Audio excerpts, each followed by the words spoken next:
What up? What up? What up? What is up, everyone? This is the Backwards K baseball podcast. I'm struggling here today, but dude, it's been a long day already, so I'm on the struggle bus. But thank you guys so much for tuning in to this fourth episode of the Backwards K baseball podcast. I am Chris Asbrock, and I'm your host, and I'm joined tonight, as always, by Scott Kaiser. Scott, my man, how you doing, buddy? What's up, my man? We are just days away from opening day. I am pumped. Let's go. Dude, it could not get here soon enough. Like, it's hit the point where, the last couple, I'd say week and a half of spring training, I'm done. I'm done. Like, give me real baseball. Every time you hit that kind of end of spring lull, and it doesn't help when they start regular season games and then try to double back and do more spring training. So it's like, oh, we started and we're done. Oh, and that's it. Exactly. That's the worst part about it, man. You get that little tease there for, you got a week and a half, you got to wait. But yeah, so we have another packed show again here today. You want to really get into it? You have anything else you really want to add, or? No, man, let's go on ahead and lead things off with some news and notes, my man. Go ahead. Let's do it. All righty. Well, so if you remember last week towards the end of the show, Scott was literally talking about the San Francisco Giants. News broke that Blake Snell had signed with the San Francisco Giants. So literally we broke news in the middle of it, which was actually pretty cool. It's the first time I've ever been a part of that in my podcast career. So, I felt kind of cool doing that. But, in terms of the Snell signing, his market was really, it wasn't much. He was, to me, he was asking for way too much money.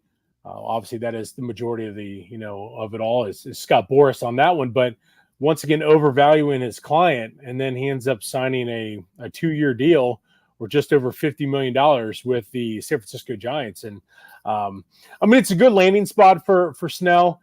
The Giants do need starting pitching, but this is something that I don't really, I'm kind of stunned by. But again, when you overprice yourself, you really tune a lot of teams out, and that seemed to be the case here for Snell.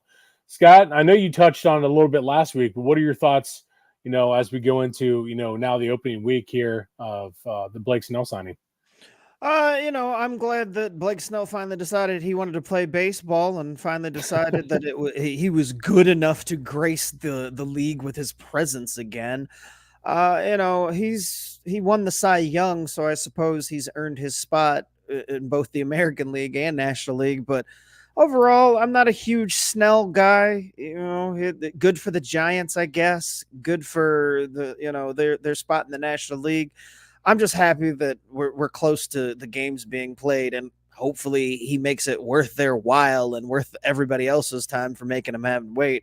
It was nice to see Scott Boras take one on the chin. Yet another one of his clients who signed late, settled for way less than he was looking for, and basically got a 1-year deal out of the whole thing. You said it last week, Blake Snell, play ball or don't. But you're not really going to be able to hold anybody hostage because the clock was ticking. And there sits his mate, I guess you could say, as far as his client mate with Jordan Montgomery, still waiting to find a home. So I guess he's better off than him. But look, these guys, the Scott Boras clients, at some point, their value has been shown throughout the offseason on multiple occasions. Teams have drawn a line in the sand and refused to blink until they finally got an offer or a deal that they felt okay with.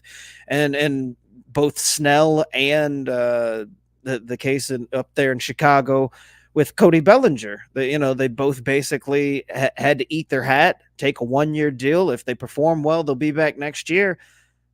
But it's a reminder that you overplay your hand in this game of trying to sign a deal with these guys. Everybody's got StatCast now. Everybody's got analytics. Everybody knows who these guys are, what they bring to the table, what deficiencies they have. And Boras can't go in here and bully teams into overpaying by just looking at the back of the baseball card. So glad he's in. Don't really care what, that he had to lose on the money side.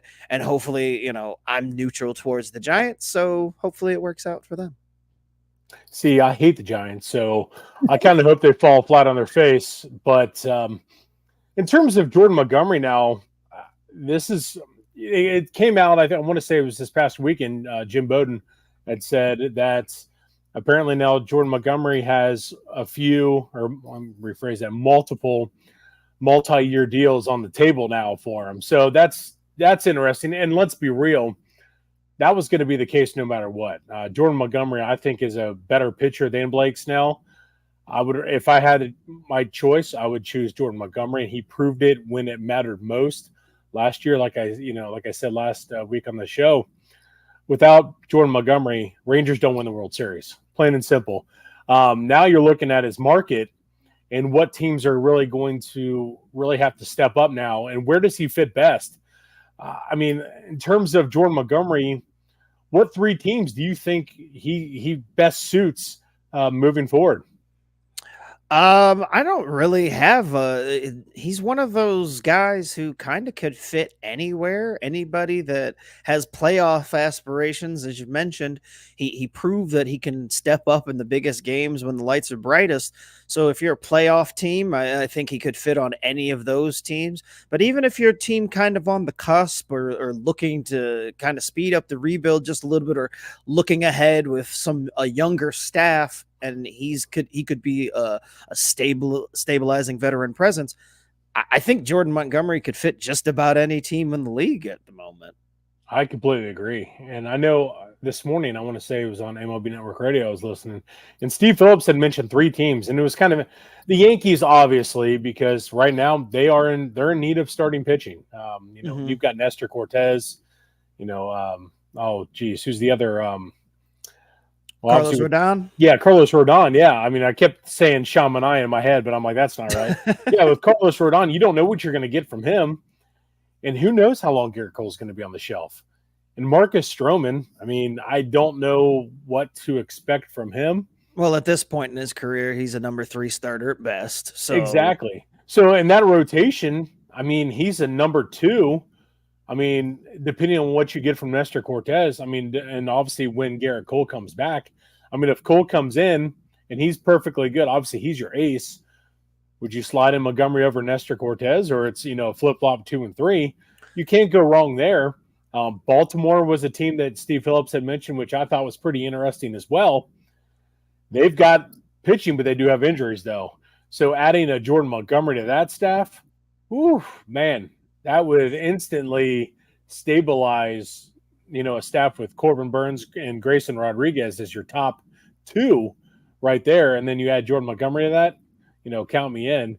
And another one he mentioned was, you're going to hate it, but the Philadelphia Phillies. Their name has been brought up a few times over the course of the off season. And again, any team that has any type of playoff aspirations would be a good landing spot. So Philadelphia's name coming up in that conversation. They always like a good deal, especially when these guys fall back into a price. If they're not ultra aggressive coming out of the gates, they've been known. I mean, look, Bryce Harper signed in the middle of March when he finally decided where he was going to stay or, play for the long term. So Philly has a history of waiting until they get the right dollar amount, or waiting out these guys until they decide they finally want to sign on the dotted line. So I could see him going to Philadelphia. Personally, I sure as fuck hope not, but it's a destination that would work for it would work for them. But I personally would rather have him go back to the AL if it's up to me. Yeah, I've still said all along Texas is, the ideal spot for him, but it doesn't appear that's going to be the case. But another signing real quick before we move on, JD Martinez lands with the New York Mets. This was another Boris client that took forever to sign. And, man, he signs a 1-year deal with New York for, I want to say it was $12 million. Good for the Mets. That's a good signing, but I don't know really what – that's going to shore up your DH position for him. So, but who knows in that division? Good luck with them. But I mean, personally, I would have put JD Martinez on a few other teams as opposed to the Mets, but you know, he's finally signed, so that's another, it's another big guy down and leaving. Like I said, Jordan Montgomery is really the only one that is left. Scott, what are your thoughts on JD Martinez finally signing? And It's an interesting signing for the Mets, yeah, who are kind of in a weird middle spot. They spent all the money last year. Things kind of fell apart. They ended up shipping out Verlander and DeGrom. And then you look at this year, still spending, a lot of money because they're paying some guys to not even be there. So their salary is still way up there. And at this point in his career, JD Martinez is kind of long in the tooth. I'm not saying that he can't help the Mets. Again, he would be a good fit on a lot of contenders if you need a DH. But I don't know how much he's got left in the tank. And the Dodgers decided they'd move on from him after having him last year. And don't get me wrong, JD Martinez had a very solid year last year when he was healthy. He was on pace to hit a crazy amount of RBIs and home runs.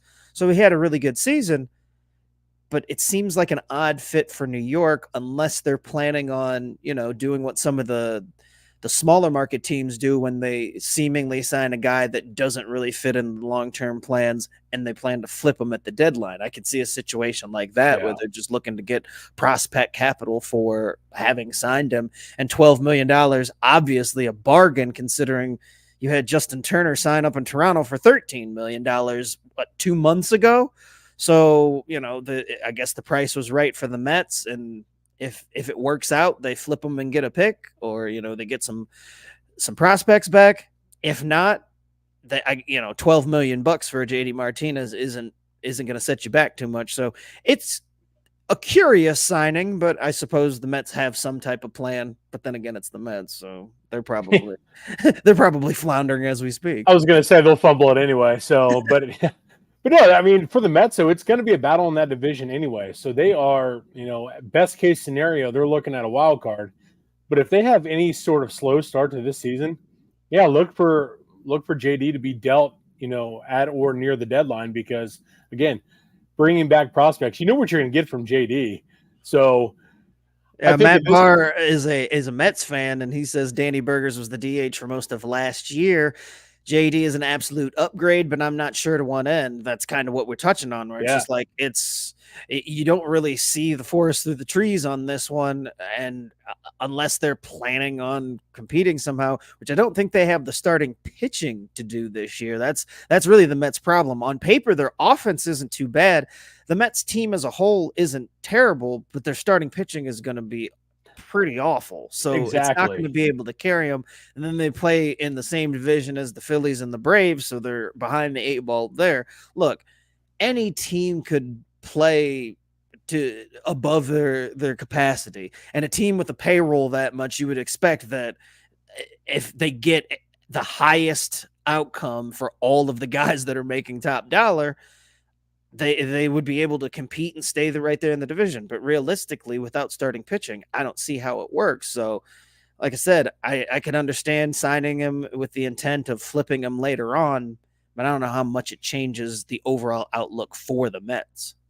Completely agree. Yeah, that's a great way to put it. I mean, it's when you are, you know, spinning your wheels like we have seen the Mets do the last couple seasons, you're kind of getting the same vibe again, but without the pitching.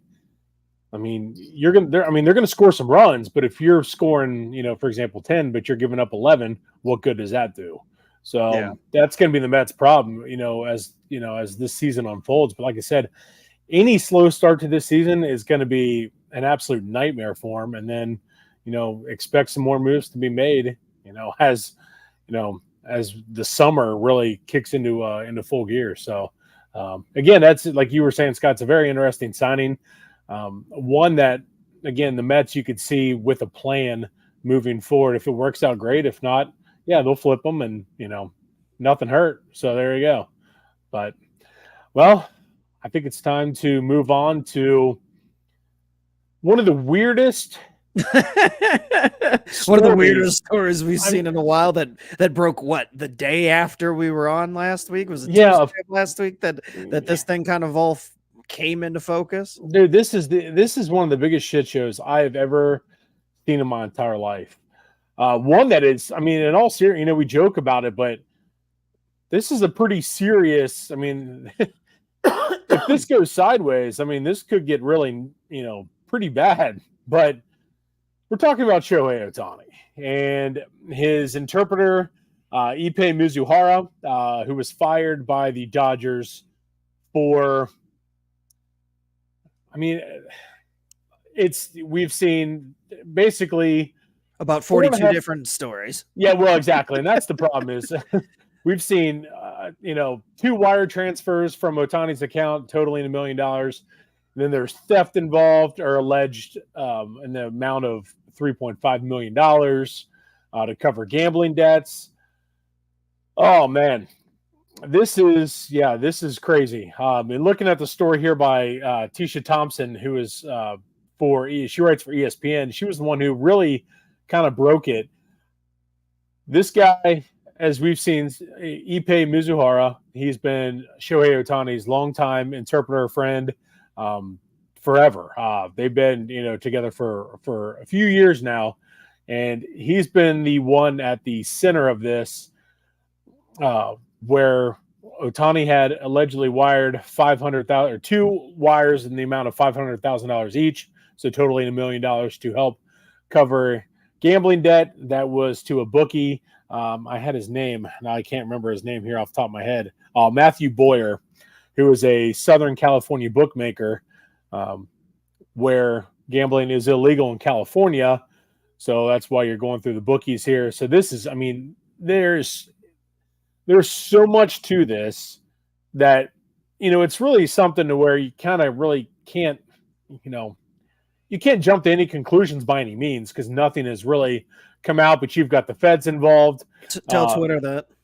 Because well, Twitter's been a feeding frenzy since it's been unbelievable. Dropped. I mean, an absolute gong show. But I mean, like I said, you've got the feds involved, so the FBI is involved in this. You've got Major League Baseball investigating it. I mean, you name it. After Major League Baseball came out and said that they weren't going to do an investigation, I feel like public pressure forced their hand on that. Oh, they had to. Yeah. The story breaks. It almost immediately changes. In fact, I think it had changed by the time I heard the news. The story was already changing from Ohtani's camp that no, he had no idea what was going on, that this money was stolen. He was a victim of theft. Then we later find out that he didn't know anything about it until Pepe had addressed the Dodgers while they're in Seoul. It's a nightmare. It's been one thing after another. I have no idea what to believe. My instinct tells me that the first story that came out that Pepe told was that, you know, he was getting his gambling debts covered by Ohtani, and he was just being helped out. And the reason Ohtani did it himself was because he didn't want Pepe to gamble the money away. And then all of a sudden that story changed when I'm guessing Ohtani's lawyer said, wait a minute. He can still be implicated just from transferring the money. That's not what happened.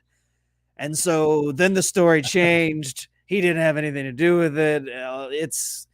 It's been a wild ride. And about an hour or so ago, Ohtani actually finally spoke on the situations, didn't take any questions. And I didn't get to see the full extent of what he had said, but basically reaffirmed that he was totally in the dark and that he was a victim of theft, had no idea this was going on.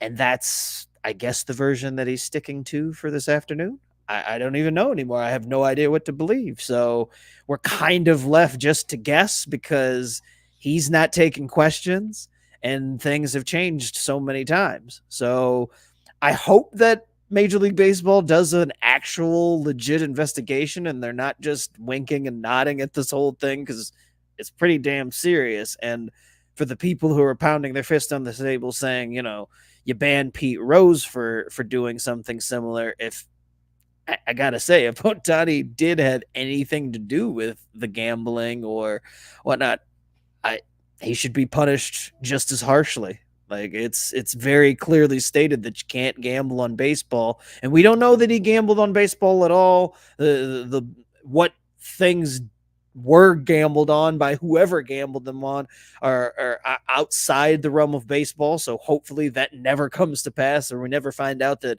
either one of them bet on baseball. But should it get to that dark of a place, we could be looking at Ohtani being banned from baseball forever, which is shocking to think that this time last week you go from not thinking anything other than, hey, we're getting ready to start. You're going to see Ohtani in a Dodgers uniform for first official game that counts.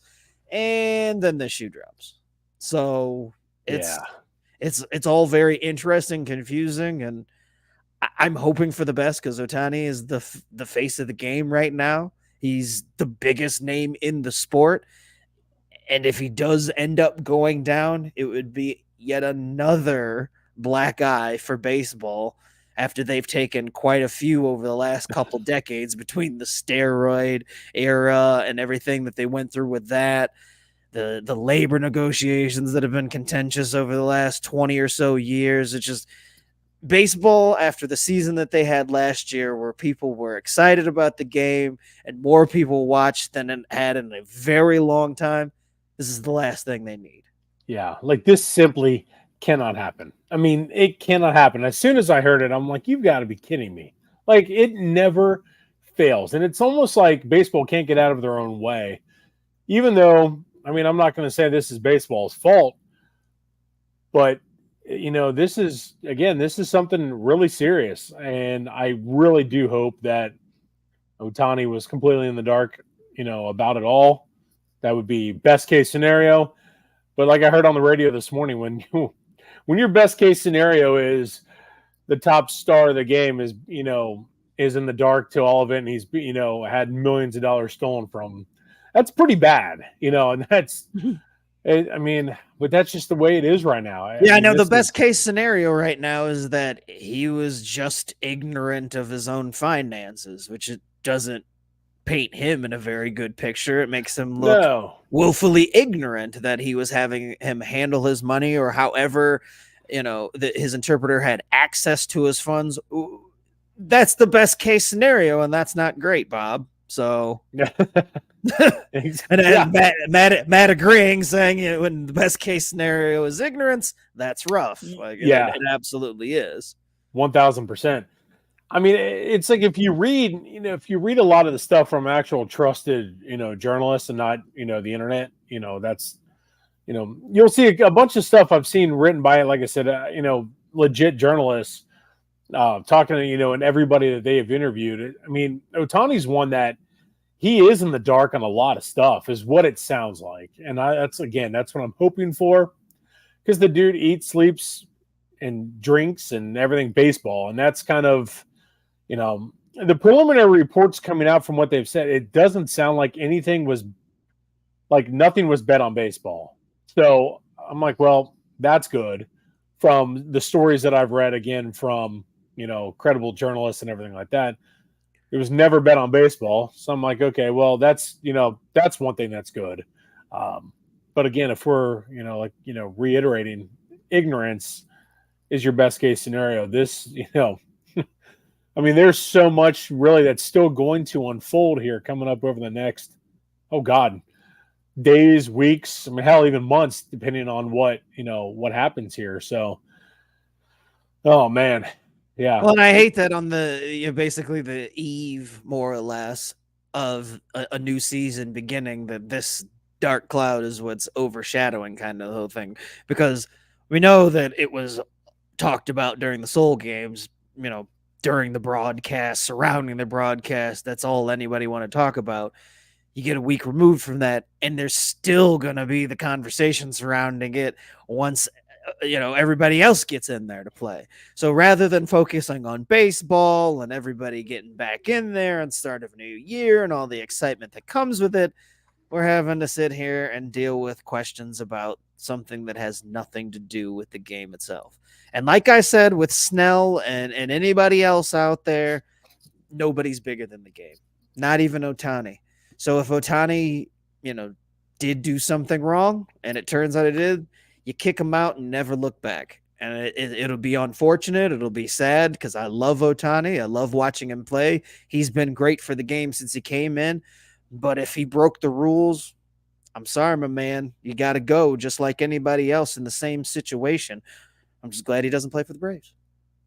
I mean, fair enough. The only time I'll say in my life that thank God Shohei Ohtani doesn't play for the Braves right now. I got enough to worry about trying to beat the damn Phillies in the first round of the playoffs. I don't need this type of shit. Exactly. Yeah. Well, I mean, good Lord now. Good night. I mean, if Rex coming in saying that if this had happened 20 years ago and it happened to Jeter, then baseball would have been done. I don't know about that because, like I said, nobody's bigger than the game. And at the end of the day, fuck Jeets. But it would have been just as big of a black eye. You never want somebody who's a prominent figure to go down on something like this. It's one thing when a Wander Franco has something wild happen to him off the field that has nothing to do with the game, and he's not a household name or face like that. You can kind of just ignore it and push it over there if you're at Major League Baseball and fall on, the laws handle it and we got nothing to do with it. He's out the game and we'll deal with it later.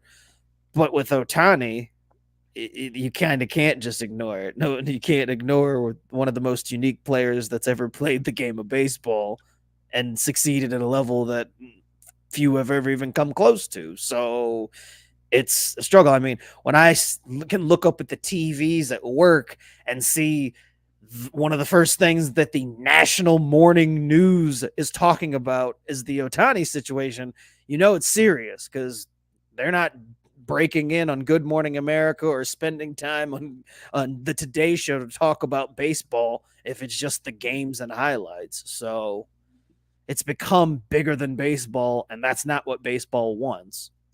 Exactly, and especially when this involves one of the most recognizable athletes on the planet. I mean, he's up there with Messi and Ronaldo in terms of global, recognition. And again, this is not what baseball needs. Hopefully, like we keep reiterating, hopefully, I don't want to say it gets swept under the rug because, I mean, if wrongdoing was done, then obviously it needs to be taken care of. But Major League Baseball will be glad to sleep it under the rug. No, they'll sleep under. Manfred will be like, oh, yeah, we're good. Yeah, there's nothing going on here. Oh, turn the other way. Yeah. Hey, look, we got baseball on the field. That's exactly how. I mean, Mike saying that, thanking Shohei because people are finally paying attention to baseball again. No, this is the type of attention we want paid. Yeah. Though. That's exactly what we're, striving for in terms of attention. So, yeah. Rex wondering if they have these type of scandals in international leagues. I mean, I'd imagine it just. I know in soccer they do, yes. Right. You're just not very aware of it because it doesn't affect things on a bigger level. Like if you're in that world, I mean, remember, people still think Jordan gambled on baseball and was suspended. Or on basketball rather, and that part of the reason he left and retired is because he had a gambling problem, and it was the NBA's way of hiding that situation, and hiding a suspension was for him to say that he was retiring to go play baseball. So it happens across all of the different sports. Oh yeah. I mean, you see the NFL. I mean, they smack down Calvin Ridley for gambling. So again. This is something that, could turn into a lot more. Jared, in very much the spirit of the show, $1 billion just to get swept by Arizona again. Jared gets it. Jared's not a Mets fan, so he gets it. He is not upset to have heard this news. I love it. Yeah, well, I mean, hey, that's good old Dodgers, man. I'm telling you what, that's the way it goes. But speaking of the Dodgers and Ohtani, can we talk about actual baseball? You want to talk about? You know what? Yeah, screw it. Let's move actual baseball for God's sakes. Jesus, I mean, man. Well, overseas is where they start in the MLB Seoul Series in South Korea, where the Dodgers and Padres faced off in a 2-game series.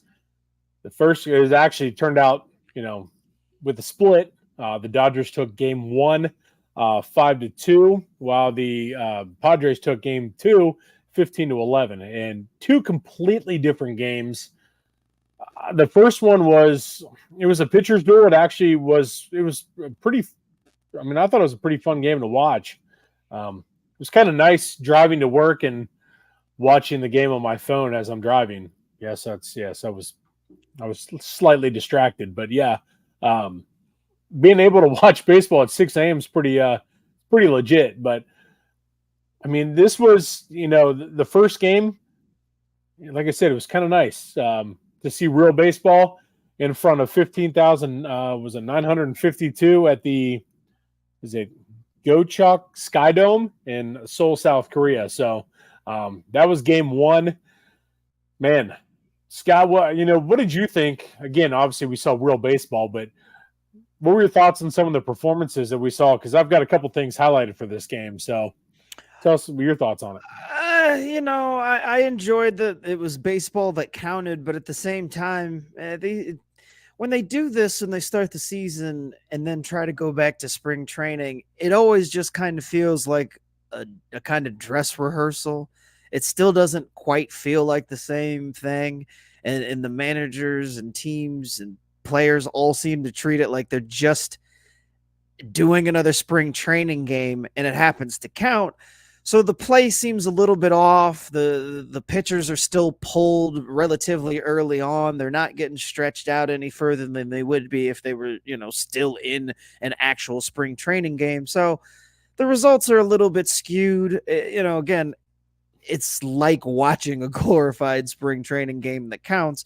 I enjoy it because it's baseball, but it also feels different than any other type of regular season game. Now, the atmosphere seemed good. That was nice to see. It was much more lively than any type of spring training atmosphere that you'll see because it did count. And it's exciting for South Korea to be able to witness Major League Baseball played in front of them and attend those games. Lots of fans there, lots of baseball that goes on within Korea in the KBO. So, it's nice to see, but at the same time, it feels like this false start when you're talking about the actual season. And when the games are played come Thursday, nobody's going to remember that the Padres and Dodgers are actually 1-1, except for when you look at the standings online. I mean, both games featured really good pitching matchups, and those were ones we talked about last week previewing these games. But, this first game, Tyler Glasnow makes his debut for the Dodgers, and Yu Darvish, who is a staple, it seems like, in Major League rotations. And, Darvish goes, 3 2/3, gave up 2 hits, 1 run, wasn't earned. He walked 3, struck out 3. He threw 72 pitches through those 3 2/3. Glasnow goes 5. He gave up 2 hits, 2 runs, both earned. He struck out 3, walked 4. He threw 77 pitches. So, I mean, overall, again, good numbers for the starters. And, nothing much you can really say. It was nice seeing Betts, who started off, he was 2 for 4. He did knock in a run, and Shohei goes 2 for 5. He did knock in a run as well. But overall, Xander Bogaerts was the only other one for the Padres that really made any noise. He was 2 for 4, and he had an RBI. Other than that, it was a pretty slow game, but it was, again, pitching matchup wise, it was nice to see. And I thought, because at this point of the year, the hitters are usually going to be ahead of the pitchers anyway, just simply because, well, it's funny that you say that because back in the day, I was going to say it's kind of we're ahead of the hitters when at this time of year, just because the hitters don't have their timing back. But yeah, it seems to have kind of flipped a little bit over the last decade or so, where the pitchers really don't. Because when we were growing up, pitchers would be ready to go open at 9 on opening day. Now it feels like. But they get amped up to their full workload, which tends to be about 6 innings these days, and they don't even hit that till end of April. Like these games that we're going to see over the next couple of days, it will surprise a lot of people if anybody goes longer than six innings in a lot of these starts. Like the pitchers don't get stressed out. They don't stress out their bodies in spring training. They don't push themselves until the regular season starts. And on one hand, I get it, but on the other hand, it's like, what's the point of spring training if they're not going to do that? We might as well just start the regular season games a week after these guys show up at camp.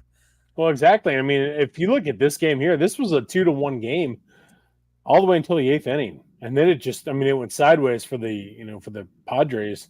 Relievers gave up, 4 runs in the top of the 8th.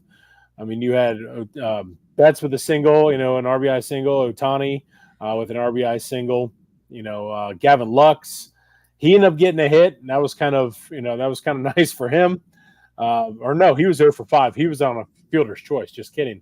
But other than that, like I said, at this point, it's such a weird situation going overseas and then coming back. So you're in the middle of your spring training to immediately kick it back, kick it into gear, only to decelerate and then kick it back into gear again. So very tough for the Dodgers and Padres players.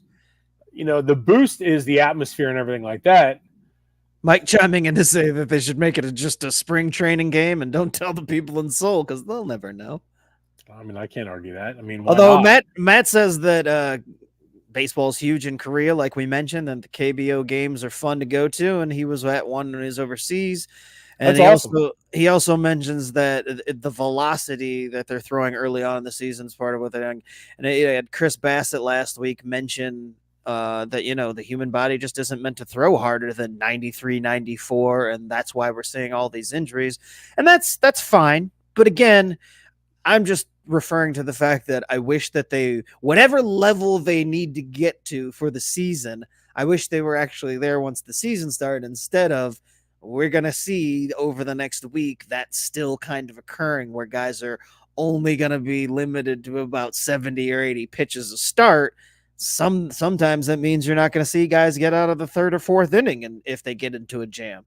So it's just kind of frustrating to see back in the day where guys would come out, throw a complete game shutout on opening day, and you were off and raring to go with the next guy ready to do the same thing the next day if needed.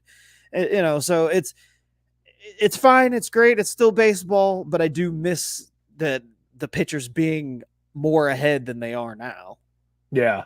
And like I said, it recently flip-flopped, like you said, probably within the last decade to where, it's just these batters have been, doing so much, in the offseason and everything like that to get everything caught back up. And then the pitchers, with all the science and stuff like that in terms of taking care of their bodies. And it's a lot crazier than what it has been. And, now you're seeing, like we said, the batters have really started to kind of take that jump over the pitchers. And that was definitely the case in game 2 because, my God, the Dodgers' $300 million pitcher got his teeth kicked in his Dodgers debut. And I mean kicked in.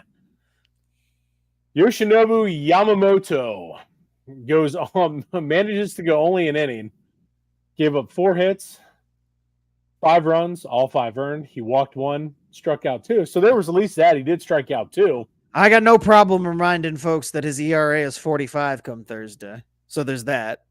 After his 1 inning of work, his ERA to start the season in his career is 45, y'all. Take it in. Literally $300 million to pitch an inning and get absolutely clapped all over the ballpark in South Korea. That is not the way you envisioned your Dodger debut going. But, this was a game literally where, you saw he was greeted rudely by the Padres batters. You had the scoring summary, Cronenworth tripled. He tripled. Ha-Seong Kim hit a sac fly. Capusano doubled. Wade singled. That was it. So that ended up being, multiple guys scoring. This was just, a nightmare for Yamamoto, who, again, towards the end of his spring training, did not look very strong. And, it showed. It Yeah, should, no, by and God. I mean, you heard people kind of speculating a few things. When Matt kind of alludes to it, that Japanese fastballs don't translate to Major League Baseball. Seen it from every pitcher. Kodai Sengaling's on the forkball for a reason. And there is something to that to a certain degree. The ball is different, so they're having to get used to that. They're getting used to being in a different country. So there's that. There's all sorts of language barriers. You're getting used to that. I understand all that. And then but on top of that, we were hearing the excuses and when the spring training games were going on, and he was out there that, well, Gavin Lux played bad defense, and he was the victim of balls finding holes and all this, and he'll be fine when the lights turn on and yada yada yada. Well, maybe that's not the case, and I was expecting there to be a transition period, and that he wasn't just going to walk in and dominate from day one. But it's got to be just a tad bit concerning if you're the Dodgers that he didn't even make it out of the first inning. I mean, I'm not saying that they're freaking out or that they're having buyer's remorse, but there still just has to be a twinge of, we sure hope he gets that fixed, heading into the next start. And maybe it was all just nerves, maybe playing overseas, to start the career and not in LA, but that just means that he gets to do this twice, because when he has his American soil debut, it's not going to get any easier when they flash up on the big board that his ERA is 45. That's not what a Dodgers fan signed up for. So if he was feeling the jitters in that first start, then get ready, buddy, because they're going to be twice as hard. So I'm curious to see how things play out, and I think overall he'll be fine, but it was definitely not the start that you're looking for if you're the Dodgers. Yeah, that was, like I said, absolute nightmare situation. I mean, it looked good for the Padres in terms of, their top four. Bogarts, Tatis, Cronenworth, and Machado all were had a very successful game too. See, Bogarts 2 for 5, Fernando Tatis 2 for 4, Cronenworth 4 for 4. So he looked, the good old Crone zone there. And Manny Machado hit an absolute piss missile on his. He hit one of the 2 home runs in that game. That was almost a 400-foot shot. That was in the 9th inning. Yeah, top of the 9th. So it was good seeing that from the Padres. Also, you include Jackson Merrill, their top prospect, who is young as all get out. He comes in there and he gets his first 2 hits of his career. He goes 2 for 5. Tyler Wade, he chips in. He goes 2 for 3. Luis Campusano goes 3 for 6. So a lot of their guys, they're guys that they're going to be relying on the rest of this year, showed up in the second game. The one that didn't, and it was kind of, I don't want to say alarming, but you would expect a little more, was Ha-Seong Kim, who returned to, his home country and the place, the stadium where he played prior to coming over. He went hitless in both games. So that's a bummer for him. You wanted to see him, go back over to Korea and light it up. And unfortunately, he just, he didn't get it done. But, overall for the Padres, they have to be, coming out of game 1 where, outside of one bad inning, which we say in baseball, you have to avoid the bad inning. Well, in this game, there was a lot of bad innings, but overall, the Padres were able to overcome that. And this is something you can really build on, going into, this weekend series coming up, which we're going to touch on here in a little bit. But can you, though, or was it just like, hey, that was great, and now we got to go back to spring training? There's not a whole lot of momentum to build on. It was. I'm sure, again, that the Padres were pleased that they were able to win the second game, put up some runs, and see the different team that they're now gone as Juan Soto and moved on as some of the other guys, Blake Snell, and so they're coming in with the unknown of some of the guys that they've put in those spots to fill those roles. So I'm sure that they're thrilled that it looked better than it did in the first game. But again, I don't know how much you're able to tell about your team on the whole, because both games were managed very differently than you're going to see starting this week. So no, you're right, but I still think there's momentum that can be had from that. And I think that's what, you're playing your arch rival and their big new shiny toy in Yamamoto, and you knock him out after the first inning, and you don't give up after, you have a big lead, piss it away, and that doesn't stop you. You come back and you tack on another like 3 runs or something like that after they make it close. Yeah, I think there's a lot to. I think there's definite momentum to be had from that. I know you're going back to spring So training again. if they get shellacked on Thursday, you're gonna Well, if revisit. they get their shit kicked in, then that doesn't matter. Then forget everything I'm saying. There's no momentum. Yeah, then just forget this part even happened. We'll cut this out. But I mean, seriously, I mean, overall, I mean, I think that I think that there is momentum that they can take from it. I really do. Well, you had the first game that was more of a pitcher's duel, not quite, but more of a pitcher's game, and the second game that featured all of the offense and seemingly nobody could stop the hitters from doing what they want. So Rex asked the question, do you prefer a pitcher's duel or a hitting slugfest in a game? Which do you prefer? I'll let you answer that question first. Pitcher's duel.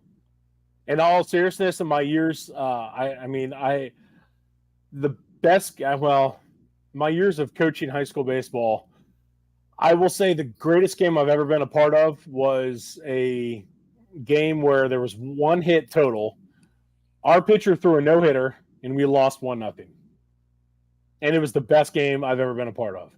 It was awesome. And again, both pitchers were, absolutely dealing. We gave up, I want to say it was like a couple errors we had, and then a sac fly. But we got, we threw a no-hitter. We had 1 hit, and we still lost, 1-0. And that, the kids, I'll never forget, after the game, they were like, oh, man, we're like, what are you talking about? The game lasted under an hour. I know it's high school baseball, but I was like, dude, this is literally like, you can't be upset about it. That was a phenomenal game to be a part of. Yeah, everyone loves the runs and, like the slugfest. I get it. That's fun to be a part of as well, but there's something about a pitcher's duel that there's so much more that goes into it in terms of having to adjust to a pitcher, and everything like that. And what comes, in terms of the coaching side of how to, approach the opposing team when your pitcher's on a roll. To me, it's a lot more fun dealing with that than what it is in a slugfest, where it's just like, every time, you're constantly seeing your pitcher get lit up. That could be a little frustrating, but on the offensive side, it's fun as hell, smacking them all over the place and scoring all these runs. But in all seriousness, though, to me, pitcher's duel is where it's at.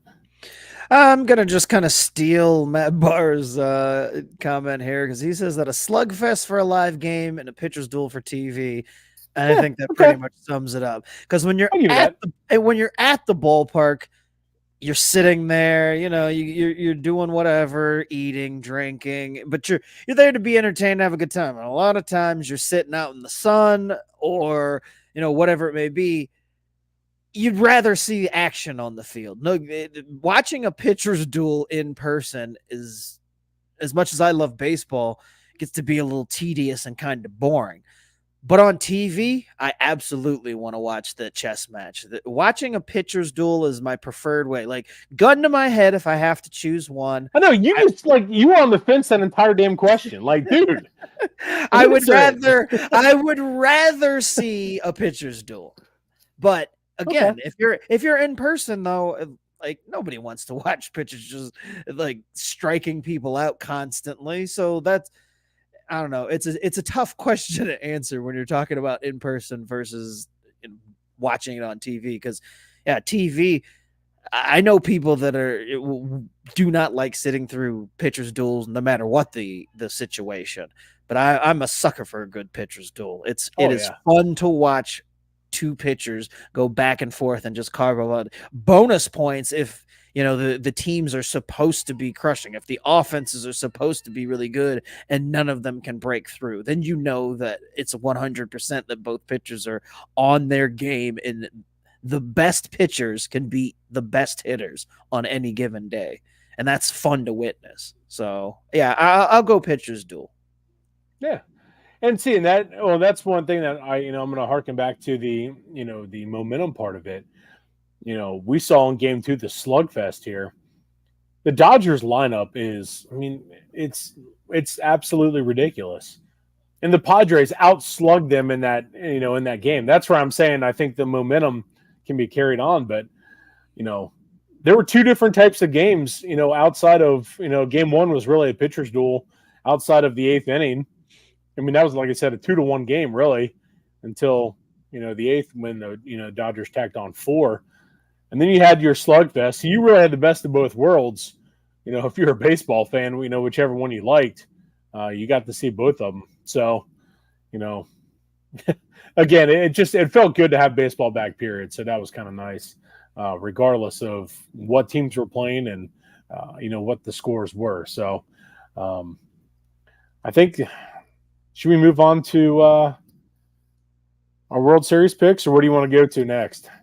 Let's go on ahead and talk about the upcoming matchups. Okay. And then I think we'll round out the show with who we ultimately, because last week we broke down the National League. Week before that we gave our AL breakdown, and this week we'll go on ahead and put our nuts out there and incorrectly pick the final two for the World Series matchup, and who will walk away with that Commissioner's Trophy come this October. Okay, I like that. Are there any games that stand out in your mind on this opening slate that don't involve the Reds? Yes. Well, there's 8 series total, 7 if you exclude the Reds, that really stand out to me. So let's kind of the first. You've got I'm not going to name the ones that matter the most for me right now, but these are the opening series matchups here. We've got the Brewers taking on the Mets, the Angels taking on the Orioles. You have the Braves taking on Philadelphia. Obviously, the Reds host the Nationals. Padres host the Giants. Cardinals travel out west to take on the Dodgers. Tampa Bay hosts the Toronto Blue Jays. Minnesota heads to Kansas City. The Tigers and White Sox. You have the Pirates traveling to Miami to face the Marlins. Yankees, Astros. Cubs travel to take on the defending World Series champs, the Rangers. Guardians head out west to take on Oakland. Colorado takes on Arizona.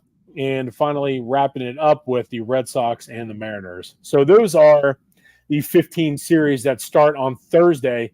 For the first time, we have all 30 teams in action, which is pretty awesome on opening day. So, again, out of this, there's 7 series that I really have highlighted. Only a couple really, I would say, outside of, the Braves Phillies, which is going to be, what a way to start. Hell series. Yeah. Yeah. Spencer Strider taking on, you got Strider versus Wheeler. I mean, what a matchup on opening day. I mean, that's a primo matchup there. Another series I've got is the Giants and Padres. So you're going to have, Logan Webb taking on to be determined. So the Padres have yet to announce their starter there. Another one, the Cardinals and Dodgers. That's one. I mean, the Cardinals we've said they're going to be, they're old. They've got Miles Michaelis starting for him as Sonny Gray is on the DL to start the year, or the IL, I should say. But he's taking on Tyler Glasnow. Blue Jays and Rays is a fun one to watch, as you're going to have Jose Berrios taking on Zach Eflin. That's one to watch. Yankees Astros, I think, is anytime those two teams match up, because that's a budding rivalry. You got Nestor Cortez taking on Framber Valdez, so that's one to watch. Cubs and Rangers, just because I would just want to see what both teams are. The Cubs, there's some hype behind them this year. I don't really know what to expect. I picked them second in the NL Central, behind the Reds. Rangers, World Series hangover. What are we going to get from them? Who knows? And then I've got, the Twins and Royals, the battle in the AL Central, as you're going to see Nicky Lopez taking on Cole Riggins, who... You mean Pablo Lopez? Who did I say? Nicky Lopez? Nicky Lopez plays shortstop. Yeah. White Sox. Jesus Christ. I mean, what is wrong with me? Dude. First time, long time over here. Oh, my God. I told you. It's been a long day, dude. What'd I tell you? Told you all along, man. That's actually funny enough. I mean, obviously, I'll be locked in once the Braves-Phillies matchup starts. But the matchup that piques my interest the most is that Twins Royals game, because you got Pablo Lopez going up against Reagans. Is Reagans the real deal like we saw down the stretch last year? Can Pablo Lopez repeat his, amazing performance after moving over from the Marlins to the Twins last year? What about Nicky Lopez? What about him? Let's see what he does. Well, Nicky Lopez will be starting, and Matt Barr asked the question of most surprising guy getting the ball for the opening day, and for me, it's hands down Garrett Crochet, who will be making his major league debut as well as the season opener for the Chicago White Sox. So I don't think it gets much more surprising and shocking than something that's only happened a handful of times in Major League history. Garrett Crochet, the starter for the White Sox on opening day to face the Tigers. I'm curious to see how that goes for him. That could be another one and done type Yamamoto situation if things get too much for Garrett Crochet there. But I am curious to see how that goes. I mean, you highlighted a couple other matchups. There's one that I'm looking at. Aren't you focused on that Rockies Diamondbacks game? Come on, your boy's getting the ball on opening day, man. Come on. Yeah. Tell me about Kyle Freeland, man. Come on. Is this the year? I'm representing MSM here, MSM Sports. So my buddy, I knew we were going to be talking about Kyle Freeland. Yes, Kyle Freeland is. I mean, I know you and we go back and forth on that one, but. The lefty, the dude, he knows how to pitch in Colorado. And I think now, granted, he's up against Zach Gallen. So that's, and that Diamondbacks lineup is disgusting too. So, but I mean, in all seriousness though, Kyle Freeland, man, if he's on his game, he's a really good pitcher. I mean, he really is. And that's something that is going to be interesting for the Rockies, because they need him. They need their pitching to really step up. And I said that last week in the preview of the Rockies in the NL West. It's all comes down to pitching. And Kyle's been there. He started opening day numerous times for him. So, a guy who keeps the ball down, if he's got his changeup working, good on him. And, he could really throw off the Diamondbacks lineup, which is, obviously what I'm hoping to see. But, if you watch in the World Baseball Classic, Kyle had a really good, he had a good performance with Team USA. So hopefully he can carry that into the regular season there, and we'll see what we got. But, in terms to, real quick to go back and answer Matt's question, the Frankie Montas, that's another one, because I think that might be a little more. I think that might be a little more shocking than what you're going to see with Garrett Crochet, because what do the White Sox have? You know what I'm saying? Like, Dylan Cease was their guy. They dished him away. So, but they've got guys who have started opening day and could take the ball if you weren't going to thrust a rookie making his major league debut out there on the mound. I mean, it's curious. I mean, I'm intrigued to see how it goes, and hearing all the historical numbers and factoids about how many times it's actually happened in baseball is one of those like, oh wow, this is even more rare than I actually imagined. So just from that aspect, it's got my curiosity. But let's be real, if Major League Baseball teams want to just throw somebody out there to the Wolves on opening day because they don't have a quote unquote ace or any guy that could fit the bill otherwise, they could have easily started Garrett Crochet in game 2 just so it was an opening day. But hey, if they believe in the kid and think he can get it done, then why the hell not? Go out there and have fun. Don't Yamamoto it, is what I would tell him as he walked out of the dugout. No pressure, kid. Don't Yamamoto it. I know. Give a little smack on the butt and say, hey, don't Yamamoto it, kid. Oh, thanks, Coach. Mike saying, and this was another game that kind of interests me for different reasons, but he's looking at the Guardians A series because new manager Stephen Vogt for the Guardians there, taking over for Terry Francona after he was there for so long, and then the A's on the other side, which is where he spent most of his career. And I mean, it's the A's. It's the last season in Oakland, maybe. I don't know. Does anybody know before Oakland gives him the boot? I'm more interested to see what Shane Bieber has. Last year, he had that issue with, having a partially torn UCL, or he had inflammation in his forearm. that kind of subsided, but he never really seemed right through the rest of the year. Definitely wasn't up to the standard that he set for himself. But all this offseason, he's a tick up in spring training. He went to Driveline, which is the new I'm in the best shape of my life.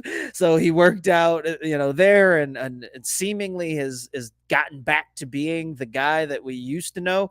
And I doubt that he's ever going to be at the height of his powers anymore, but it would be nice to see Bieber come out on opening day, and it's a soft landing spot there in Oakland, come out and show a little bit. He's also on my fantasy team, so I wouldn't be mad about that. No vested interest here. I've got zero desire to watch any of that series. I just don't. I mean, I remember when I was a true baseball fan. I mean, are you freaking kidding me? You ass. I mean, you don't want to stay up late and tune in to Guardians A's at 10 o'clock at night? I'm not watching that game. There's two other games I'd rather watch. Give me Colorado and Arizona, and then the Red Sox and Mariners. Screw the Guardians and A's, man. Seriously? Hey, come on, man. Get them all on at the same time. I'm a real baseball fan. Eat shit, dude. Eat shit. Dude, come on.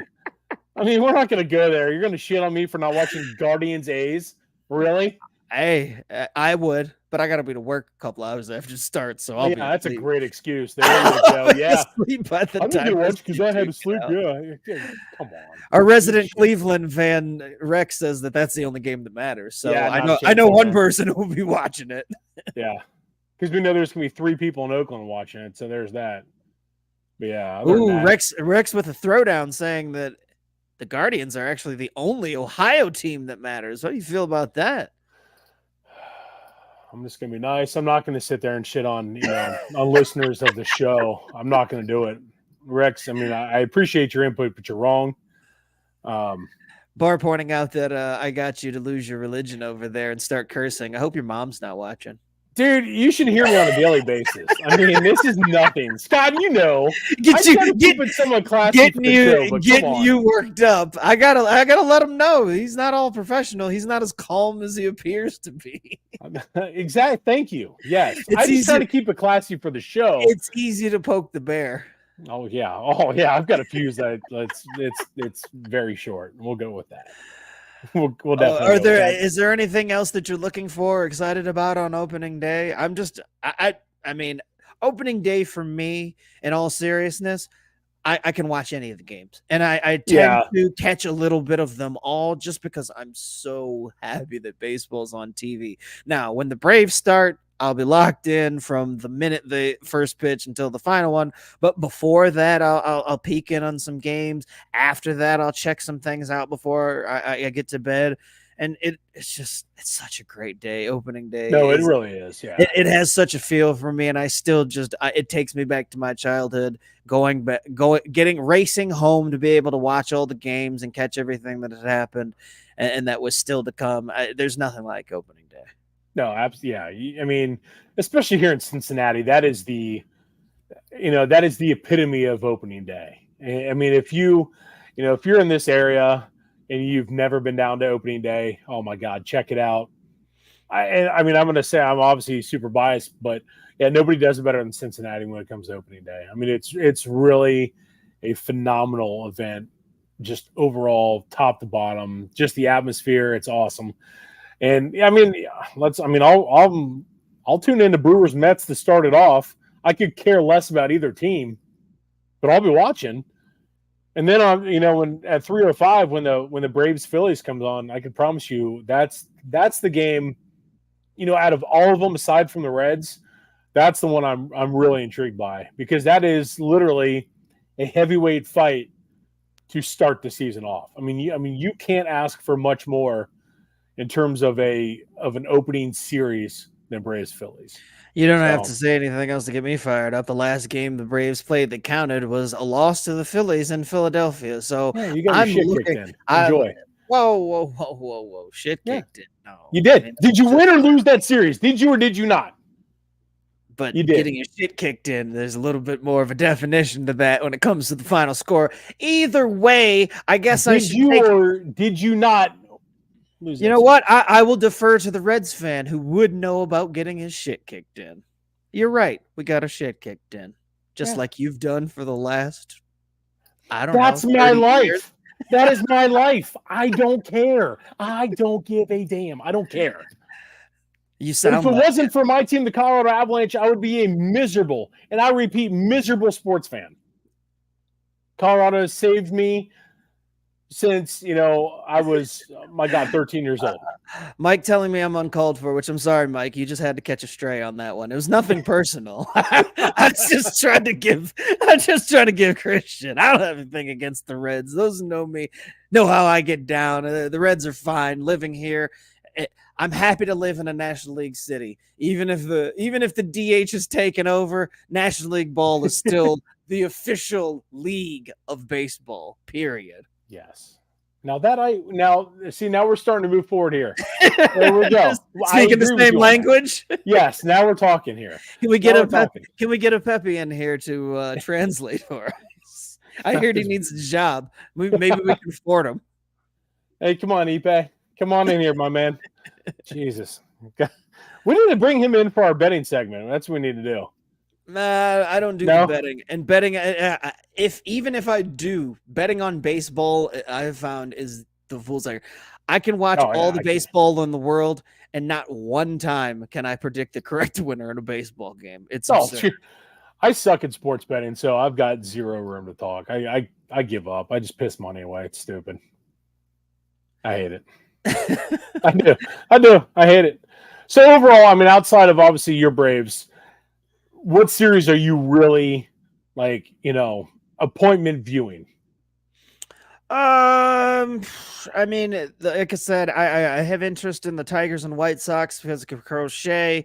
I did pick the Tigers to win the Central, so I'm interested to see how they come out. Hope they come out quickly. And again, mentioned it before, but the Twins Royals, that pitching matchup between Pablo Lopez, aka Nicky, and and Reagan's that's the other one that I have my eye on is one that I will sit down and make sure I catch. It starts an hour after the Braves game, so I don't know how much I'll see of it live, but I'll have my phone tuned into it to make sure I can see what's going on.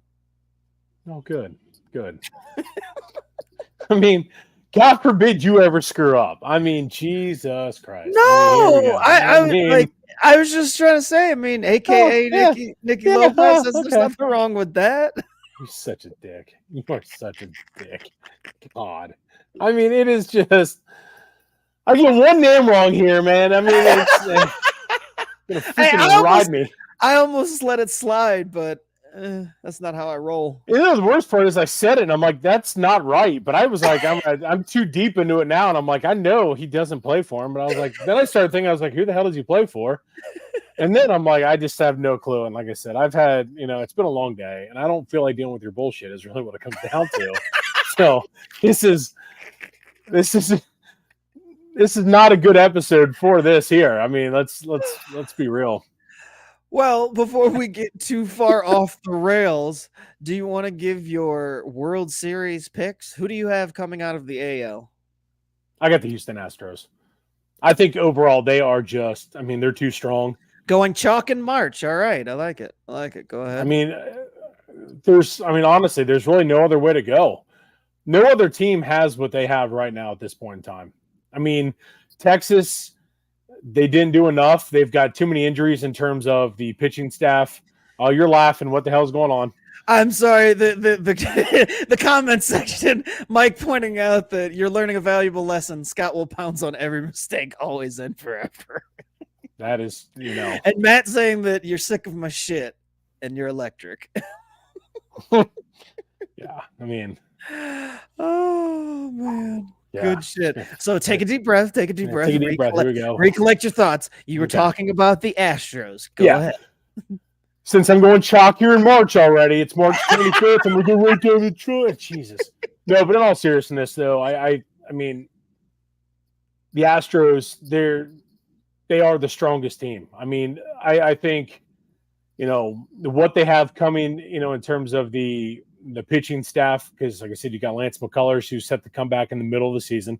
That's almost like a trade deadline acquisition when he comes back. You got Justin Verlander set to come back. The dude could be 77 years old, and he's still going to go out there and sling it. So he's going to be coming back in a couple weeks on top of what they have already. I mean, and then adding Josh Hader to the back end of that bullpen. I just think, what they have with a strong lineup, and they've been there. And that's where I just don't see any other team outside of, Baltimore, who is young and talented, but they haven't been, through the, through the trenches like Houston has. Get out of my head, my man, because I was like, I'm bored. I'm bored of hearing the Astros and them being the ones. Last year, Texas knocked them off. It's time to have some fun. I'm going with the Orioles. That's what I want. Believe me, I don't want Houston at all. I was just gonna say, and I don't think that you do want Houston. No, I don't. I think that the Corbin Burns move and a move that we have not seen happen. I think that the Orioles are going to push in their chips come trade deadline, possibly before, whether it be Jordan Montgomery or they go to make one more move to push them over the edge. I think that the Orioles find a way to sneak into the World Series. And I'm going to say that the Astros don't even make it to the championship series this time. This time they come up short of that. It's time for them to start knowing what it's like to come up a little bit short in the playoffs. Are you saying that as a hater or like legit? Because I'm getting hater vibes from it. That's what I'm saying. No, I truth be told, I don't have the animosity or angst towards the Astros like everybody else. The banging on the trash cans thing, it happened. They were punished. Yeah. It's so far in the rearview mirror, and I just know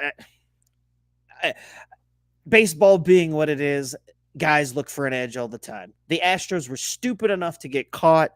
They took their punishment. It happened. They have since won a World Series, a legit one, which is more than I can say for the Dodgers, who only have the COVID one on their ledger since 1985. and so I don't have any angst against the Astros. Hell, okay. They allowed us to win another World Series championship with all their gracefulness. So no, I just think that at some point the whole thing kind of runs, I guess. And I think we saw the first crack in their empire last year by losing to Texas in a series that everybody just assumed that they were going to put away and walk right into the World Series. I just think that it's time for somebody else to take the next step. And looking at the landscape of the American League, the only team that I can see doing it is the young, up and coming, don't know any better Orioles.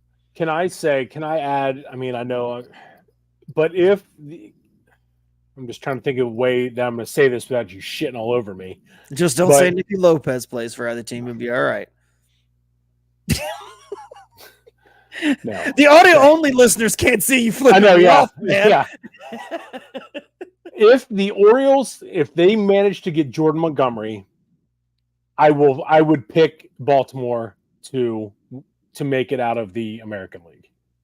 All right. Is that fair enough? I mean, I don't want to get shit on for it, but I think But all right, so since you gave me shit for waffling, though, gun to your head, though, who you taking? Are you going with Houston or are you going with Baltimore? As it stands right now, Houston.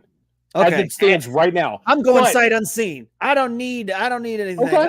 I'm banking on the fact that the Orioles are going to do what it takes to get it done. I'm taking the Orioles right now coming out of the AL. Because I think if the Orioles do make a move and get Jordan Montgomery, I think they're already the best team in the American League East already.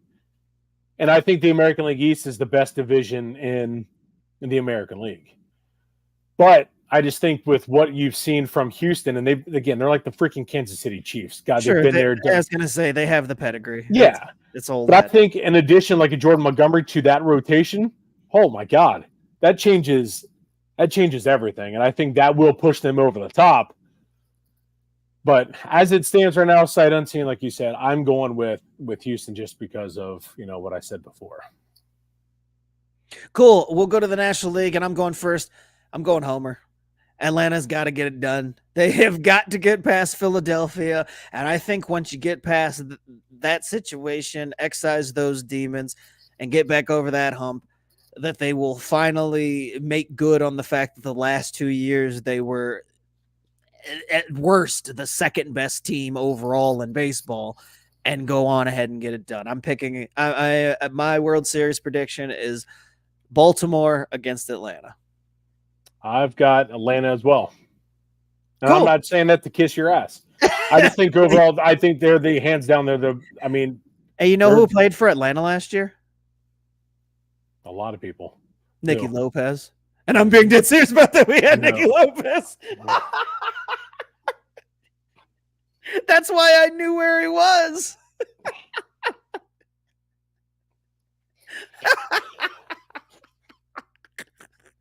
I don't have to lose my shit, man. I'm trying to stay composed. I'm trying.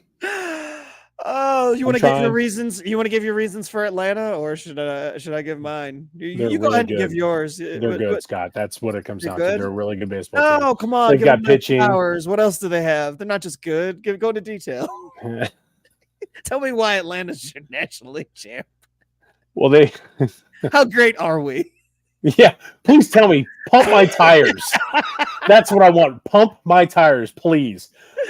God. No, in all seriousness, they've got, I mean, the lineup overall, like I said, when you've got Ronald Acuna Jr., when you got Matt Olson, I mean, they're top to bottom. They are just really freaking good. And then you have Spencer Strider on top of that.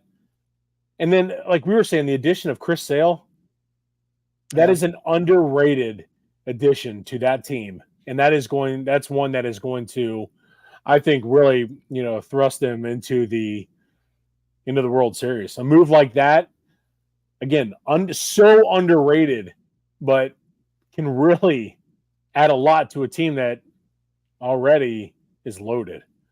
So, I mean, in all seriousness, I don't have really much to say. You're going to go into it in a lot more detail than me. I'm just going to ride your coattails on it because I agree. But, I mean, overall, they were the best team last year. They ran into a Phillies team that was, again, they got hot at the right time again. And unfortunately, they couldn't get it done. But still, and this is coming from, I mean, I like the Braves. I've got nothing against them.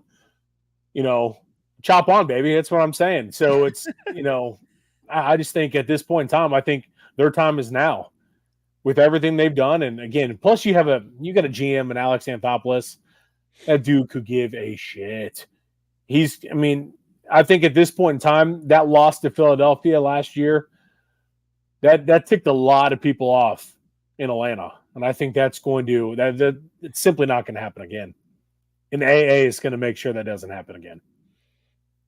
Yeah, well, I honestly don't need to go into too much detail. The resume, everything that's happened over the last couple of years. Freaking good, yeah. Yeah, more or less. I mean, I don't know what you want to say. All those wins last year, historic offense, just ran into the wrong team at the wrong time again. And you know what? And maybe Philadelphia has this team's number. Maybe they just stack up so well against them. It's so weird because in the regular season, Atlanta has not dominated, but they've won the season series pretty handily the last couple of years. So running into the team in the playoffs has seemed so weird that all of a sudden Philadelphia is able to turn the tables. But at some point, again, the talent will take over, and I think that third time's the charm. They know the pressures. They're starting to feel the pressure, but I don't think that this group is going to crack after a good majority of the base having already won the World Series a couple years ago. They know what needs to get done, so it's time to go out and do it. As long as the only thing stopping Atlanta is health.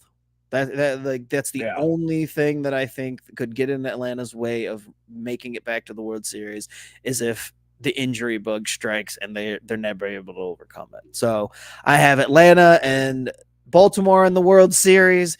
You have Atlanta and Houston. Would you like to tell me who's going to win that 21 rematch? The A. For the A. For the A. I think it's their year. Yeah, I can't. I mean, in all seriousness, I'm not saying that to kiss your ass or anything like that. No, I think, I'm not just saying it's just to kiss your own ass. Wild, as a wild homer. It's you can't go wrong with picking the team that outside of the Dodgers is easily the best team in baseball on paper. And the games still have to be played, and the Dodgers are still going to have to be dealt with, but. I have Atlanta finally getting back over that hump after a 3-year absence, which is hilarious to think. As long as I waited to see You that spoiled ass. that World Series trophy get back to Atlanta. Matt chiming in that he has Baltimore and the Dodgers. He says bust out the crab chips. The Orioles are taking it. So Okay. he has the Orioles making it and winning it. And Rex saying that his dream prediction is that it's going to be the Guardians versus the Braves, with the Guardians in 7. So a little 1996 or 1995 rather World Series rematch with the Guardians coming out ahead this time. So I guess we'll see about that. I like the Braves' chances if they play the Guardians. Oh yeah, me too. Me too. That won't even be close. That'd be a boat racing. But Rex says that in reality, he's got the Dodgers and Astros because he wants to see Ohtani win one. You want to bet on that? You want to bet on that, Rex? I see what you did there. I like that. Yeah, thank you. I appreciate that. That's good. That's good. Tip of the cap to you. Speaking of tip of the cap, can we highlight before we get out of here your Dairy Dandies hat? Yes, come on, baby. The Danville Dairy Daddies. Finally, that is sweet. Yes. I got milk the other day when this arrived, so that was awesome. Well, we don't need to know what you're doing outside of the podcast. That's gross. Whoa! Hey, I never. Hey, whoa! This is a family show. We don't need to hear about. Oh, is it now? You getting milk? Oh, geez, yeah. God. Oh man. So, well, real quick before we wrap it up, a little brushback segment, a segment where something has this, a little flustered to where you want to chuck it at a batter. Do you have anything? I do not. It's all the stage is all yours, my friend. Okay. There's no virtually created women taking over MLB The Show this week for me to get all upset about. So you go right ahead. Okay. Well, I appreciate that. Well, I'm going to go to the world of NCAA baseball, where guys have been getting the hook left and right for over celebrations. Now we have seen a few guys, the latest happening in Georgia Bulldogs, where you hit a walk-off home run, you bat flip, throw your helmet in celebration, boom, you get yanked. Absolutely ridiculous. This is something to where the game of baseball overall, we talk about where, the old school baseball fan doesn't like, fun. That's kind of what we're seeing here in college baseball right now. The NCAA has told umpires to crack down on that. Now you're seeing guys. Yeah, I mean, dude, if I hit one, if I tank one here, I'm going to be jacked up, especially to win a game. Let these guys celebrate. Let the kids play. Yes, and that's what it's all about. In the KBO, bat flips are a thing. Like, if you're not bat flipping, you're doing it all wrong. Celebrate it. You hit a home run, and if you hit a dong to win the game, to walk it off, celebrate the crap out of it. Again, as long as you're not showing up the other team and looking at them and, screaming at them, enjoy it. And now, again, you're seeing these guys get ejected for it. Come on. That's got to change. NCAA overall can't get out of their own way. And now you're adding this on top of it. Again, it's absolutely ridiculous.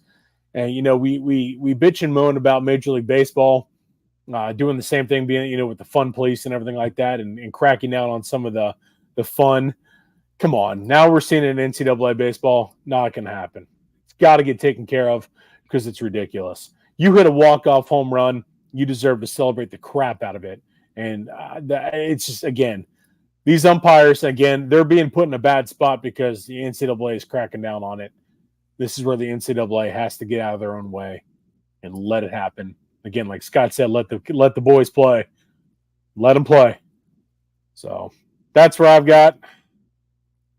I could have got a little more mad, but I chose not to. You held back. I did, because I was listening to it on my way home today, and I was listening to another show, and I was just like, man, I was getting pissed in the car, and I was like, I better stop. Didn't want to hulk out. Yeah, I thought about it. I already had a rough commute on the way home, So the guy who was following me, who saw me, dish out 15 middle fingers to him on Union Center. That was the majority of my car ride home. So I figured I'd tone it down a little bit here, and take it easy. Well, So. thank you for the calm version, but I think that's going to do it for us. Yeah, I think it will. Again, Chris, we got baseball this week, my man. The games count. Just 2 days away from the start of the regular season, my man. It's our favorite time of year. And if you love baseball like us, continue to check out the Backwards K Baseball Show here on the Craft Brewed Sports Network. You can find us on Facebook, Twitter, on the Impact Sports Cincinnati website, as well as Craft Brewed Sports, and wherever you find all of your podcasts. For Chris, I am Scott. We appreciate you joining us. Enjoy baseball, folks. Ignore all the noise surrounding Ohtani, and let's go Braves. We'll see you next week. Peace.